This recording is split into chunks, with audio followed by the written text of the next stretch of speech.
Quer ver os milagres de Deus? Precisa estar posicionado. A paz do Senhor, meu amado, minha amada, seja muito bem-vindo a esta mensagem que o Senhor traz hoje ao teu coração. Acompanhe até o final, porque o Senhor vai falar contigo. Esse é o 12º dia do nosso propósito, orai sem cessar. Esse é o posicionamento que o Senhor tem nos pedido, oração, jejum, leitura da palavra, mudança de atitudes, de caráter, né? Permanência em lealdade ao céu. Isso é o que o Senhor espera de mim e de ti, da minha e da tua vida. E hoje eu trago uma palavra para ti que se encontra no primeiro livro do profeta Samuel, no capítulo 7, a qual acontece um episódio em Israel depois da morte do juiz e profeta Eli, que era sacerdote no templo do Senhor, e foi sacerdote durante 40 anos, mas ele não direcionou seus filhos, ele mesmo, ele andava nos caminhos do Senhor, mas ele cometeu um pecado de negligência. Ele não direcionou seus filhos à presença de Deus, e os seus filhos, como sacerdotes do Senhor, eles pecaram dentro do templo, fazendo coisas que foram abomináveis ao coração de Deus, chegando o Senhor a dizer que Deus queria até os matar agora. Deus queria que eles pecassem ainda mais, e Deus não é injusto, mas chega um tempo onde o Senhor nos dá muitas oportunidades, o Senhor vai dando oportunidades, e quando o homem ele não se arrepende dos seus pecados, chega um tempo que essa medida do Senhor ela esgota, e foi o que aconteceu com os filhos do profeta Eli. E aconteceu tudo conforme Deus havia dito ao profeta Samuel que aconteceria. Os filhos do profeta Eli morreram, e logo que o profeta Eli, o sacerdote Eli, juiz de Israel, ficou sabendo que os seus filhos, eles tinham morrido, ele também morre. Ele cai da onde ele estava, de uma cadeira, e ele acaba morrendo também. E vem sobre Israel um novo tempo, agora sobre a liderança de Samuel. Vai vir um tempo, a arca do Senhor ela tinha sido levada pelos filisteus e depois ela foi devolvida porque a mão do Senhor pesou sobre aquela terra e eles não suportaram o tamanho agir de Deus ali, o tamanho juízo de Deus que veio sobre eles, porque eles levaram a arca embora. E vem um novo tempo agora sobre Israel, um tempo onde o povo vai ser direcionado por um homem justo, por alguém que tinha um posicionamento honesto diante do Senhor, um posicionamento de acordo com a direção de Deus, de acordo com a palavra de Deus, que era Samuel, que foi assim desde menino, quando foi entregue pela sua mãe no templo ao profeta Eli, porque Ana fez uma promessa que se ela tivesse um filho, ela entregaria esse filho a Deus, e ela assim o fez. E Samuel foi cresceu no templo, na presença de Deus. Ele cresceu como um jovem honesto, como um jovem diferente, um jovem que não se associava com o mal, mas um jovem que tinha reverência às coisas de Deus. E acontece agora que os filisteus, eles vêm para invadir Israel, para tomar Israel, como sempre fizeram, né, para afrontar o povo de Israel. Muitas vezes as nações vizinhas foram usadas como juízo contra Israel por causa da infidelidade do povo de Deus, que se misturava com as nações vizinhas, fazendo aquilo que eles faziam. Ao invés de eles andarem nos caminhos do Senhor, seguindo as leis e as orientações de Deus para a sua vida, eles seguiam aquilo que as outras nações vizinhas faziam. E as nações vizinhas, elas eram perversas, elas tinham costumes que eram abomináveis, desagradavam a Deus. Eles faziam coisas terríveis, imoralidade sexual, idolatria. Eles sacrificavam crianças, sacrificavam pessoas. Eles tinham práticas que eram abomináveis aos olhos de Deus. E Deus não queria que o seu povo ele entrasse por esse caminho. E acontece que os filisteus eles vêm mais uma vez contra Israel, E agora Israel está sendo liderado pelo profeta Samuel. E Samuel, ele vai dar uma instrução ao povo. Ele vai dizer, isso me lembra de Josué, quando Josué diz, olha, vocês têm que entender a quem vocês estão servindo. Ou vocês servem ao Senhor, ou vocês não servem a Ele. Ou vocês fiquem nada de meio termo, nada de estar em cima do muro. Ou a gente serve a Deus, eu e a minha casa serviremos ao Senhor. E vocês, a quem vocês vão servir? Né? Existem pessoas, por exemplo, que elas não sabem que direção tomar. Elas estão com o Senhor, mas elas estão em todas as outras religiões. Jesus não é religião, Jesus é o Salvador da humanidade, é aquele que caminha com Jesus, caminha em novidade de vida, seguindo os seus mandamentos, as suas ordenanças para a vida do cristão. Não basta dizer eu creio em Jesus, mas aquele que crê, obedece à palavra de Deus e segue os seus mandamentos. E existem pessoas que são levadas por todo o vento de doutrina, tudo aquilo que ela acha que é bom, que é agradável, ela pratica, ela faz. E não é isso que agrada ao Senhor. O que agrada ao Senhor é que aquele que caminha com Ele, ande na presença dEle, fazendo aquilo que Ele determinou. Ouvindo, lendo a sua palavra e praticando essa palavra. E o Samuel, o profeta, agora ele chega para a nação de Israel e ele diz, olha, vocês têm que jogar esses deuses fora. Vocês têm que se afastar dos astarotes e balins que vocês têm servido, que tem dentro da casa de vocês. Ele estava falando das imagens que o povo guardava, que eram dos outros povos, e o povo de Israel começou a ter consigo nas suas casas, como um amuleto, como se essas imagens pudessem salvar o povo. E não era isso que Deus queria. Deus queria que eles tivessem entendimento que aquelas imagens não eram deuses, mas que eram feitas por mãos de homens, e que havia um único Deus, o Deus vivo, o Deus todo-poderoso, e eles tinham uma história com esse Deus. E mesmo tendo história com Deus, eles ainda não conseguiam entender o que Deus era capaz de fazer sobre a vida do seu povo se eles estivessem posicionados. Esse período de juízes foi um período muito difícil. Samuel foi o último juiz de Israel. E esse período dos juízes foi um período muito difícil, onde o povo, um certo tempo, andava com Deus, e depois, quando morria o juiz que Deus levantou para a nação, para direcionar a nação, o povo se afastava de Deus. O povo se afastava dos caminhos do Senhor. Eles não tinham raízes. Eles não conseguiam se firmar em Deus. E a Bíblia diz que Samuel diz para o povo, olha, vocês precisam se livrar disso tudo e vocês precisam estar posicionados, deixar as imoralidades, deixar tudo aquilo que vocês têm praticado que não condiz com o caráter celestial, com o caráter divino. Samuel fala isso para a nação e a nação ouve Samuel.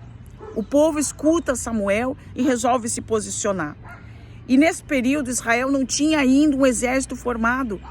Não havia rei em Israel, ainda era juiz, e o juiz nesse tempo era o profeta Samuel, juiz, sacerdote, profeta, constituído por Deus e que andava nos caminhos do Senhor. E sobre a liderança de Samuel, a Bíblia diz que neste capítulo 7, neste episódio em que os filisteus vieram contra Israel, que o povo todo estava em campo aberto e os filisteus vieram contra ele, mas eles já tinham posicionamento com Deus agora. E Samuel faz um sacrifício e ora a Deus. E a Bíblia diz que quando os filisteus vêm a caminho do povo para matar o povo, ele vem, tem cachorro aqui atrás, tem barulho, a gente está num lugar aberto aqui, né? Então a gente tem que estar vigiando, a gente, né, tem que ser prudente nas coisas do Senhor. Então a Bíblia diz que o povo, ele está no campo aberto e os filisteus vêm de encontro ao povo e Deus começa a mandar trovões. A Bíblia diz, o Deus da glória troveja. É por causa desse episódio, porque o povo filisteu foi vencido com trovões. A Bíblia diz que o povo fica confuso e eles são vencidos diante do povo de Israel. Ao invés de eles virem, continuarem a perseguição, agora é o povo que sai atrás deles. Agora é o povo que vai fazer com que eles venham fugir da presença de Israel. Isso tudo por causa de um posicionamento. Talvez Deus tenha te falado algumas coisas há muito tempo. Deus fala conosco. Muitas vezes a gente não quer obedecer, muitas vezes eu não quero obedecer. Muitas vezes o Senhor pede coisas que nós não queremos fazer. Muitas vezes por medo, né? Porque nós achamos que não temos condições, porque nós achamos que não tem dinheiro, que não tem muitas coisas. Nós olhamos para a nossa impossibilidade humana e a gente se esquece de olhar as coisas que o Senhor já fez, simplesmente sem ferramenta nenhuma. O povo de Israel não tinha ferramenta para pelejar. O povo de Israel não tinha ferramenta para batalhar. Eles não tinham armas, eles estavam em campo aberto, mas eles se posicionaram, eles fizeram o trabalho deles, eles fizeram aquilo que eles deveriam fazer, e Samuel fez a sua parte. Eles fizeram a parte dele e Samuel fez a sua, e junto, unindo esse propósito todo, Deus operou, porque a nação resolveu se santificar. Foi isso que Samuel disse para a nação: olha, vocês precisam se santificar, porque nós temos um Deus santo, e Ele não aceita o pecado, Ele não aceita que a mácula esteja no nosso meio para Ele poder agir. E assim Ele começou ali a dar graça e vitória para Israel, e a Bíblia diz que nos tempos de Samuel o povo teve paz.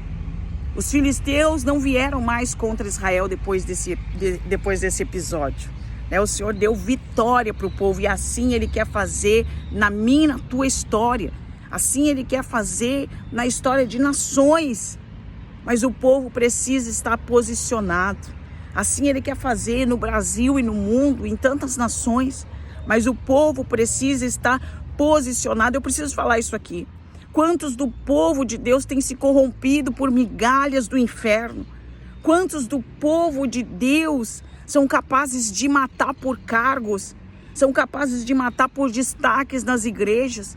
São capazes de matar por visualizações e por tantas coisas?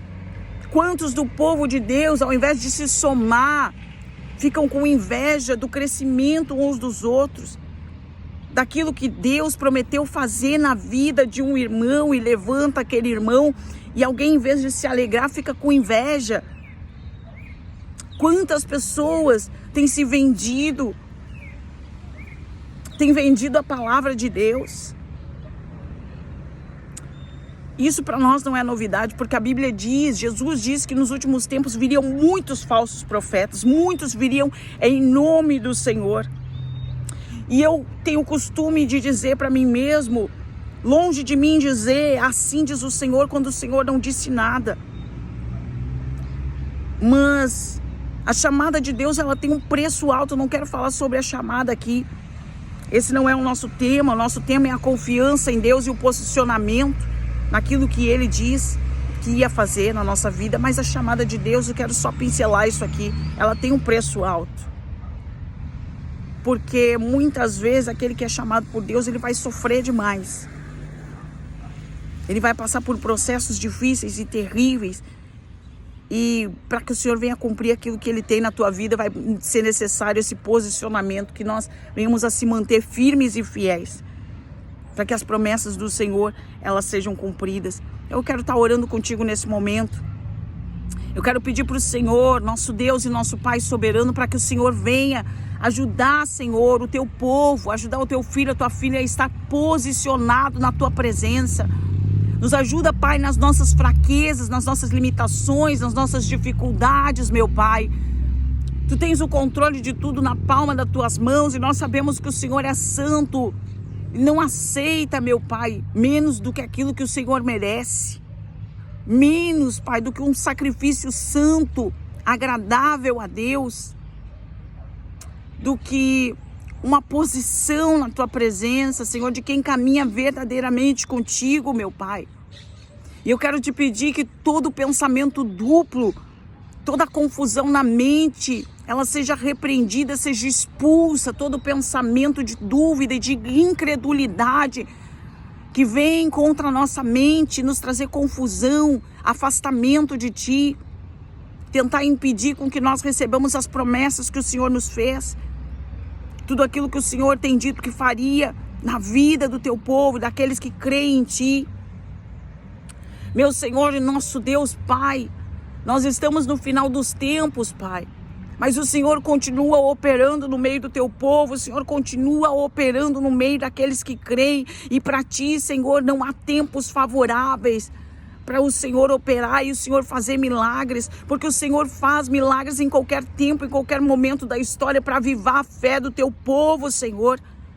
Os milagres, meu Pai, é para que nós conheçamos a Ti, nosso Deus e nosso Pai soberano, e assim nós temos a certeza de que o Senhor permanece conosco em todo o tempo, para que a nossa fé não desfaleça. Espírito Santo, querido, eu te peço que o Senhor venha envolver essa pessoa numa graça tão grande, a família dela, Pai. E que o Senhor venha dar graça para ela cumprir, obedecer, Senhor, a Tua vontade, a Tua palavra.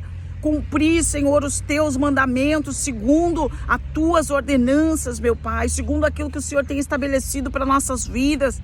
Que ela possa ser luz neste tempo. Que ela possa ser verdade neste tempo de mentira, meu Pai. Que ela possa fazer diferença, Senhor Jesus, aonde ninguém está fazendo diferença. Querido Espírito Santo, eu te agradeço nesse momento, porque o Senhor tem nos sustentado, meu Pai, nesses tempos difíceis. O Senhor tem sustentado essa pessoa nesse deserto. É o Senhor que dá provisão no deserto, o Senhor dá alimento, o Senhor dá maná, o Senhor tira a água da rocha, meu Pai. O Senhor tira o teu povo da escravidão, Senhor Jesus. Oh, Espírito Santo, nos ajuda a lembrar daquilo que nos traz esperança. Nos ajuda a lembrar das coisas que o Senhor tem feito durante toda a história com o teu povo, Senhor. Todos os milagres, tudo que o Senhor tem feito e ainda faz. Nos ajuda a prestar atenção, Senhor Jesus, nos testemunhos, nas transformações, em tanta bondade que o Senhor tem dispensado, tanta graça sobre a nossa vida, nosso Deus e nosso Pai soberano. Eu te agradeço nesse momento pela tua misericórdia. E eu te peço, fica conosco, nos direciona e nos ajuda nas nossas fraquezas, meu Pai. Nos ajuda a tomar posicionamento contigo. Nos ajuda a tomar decisões de permanecer firme contigo, fiéis à tua presença e à tua vontade. Em nome de Jesus, abençoa esta casa, abençoa essa família, abençoa essa pessoa, esse homem, essa mulher. Envia aquilo que ele precisa nesse momento. Envia a provisão, envia a restauração, dá graça para ele, Senhor. Envia saúde, proteção, eu te peço. Envia, Senhor, aquilo que ele necessita. E mostra que o Senhor é Deus e que o Senhor ainda faz milagres na vida de alguém que está posicionado. Desde já eu te agradeço, em nome de Jesus. Amém. Glória a Deus, aleluia. Se tu foi tocado por essa mensagem, Deus falou contigo, compartilha para que mais pessoas possam ser também abençoadas. Quero deixar aqui o meu abraço e até o nosso próximo encontro. Até mais. Tchau, tchau. Deus abençoe.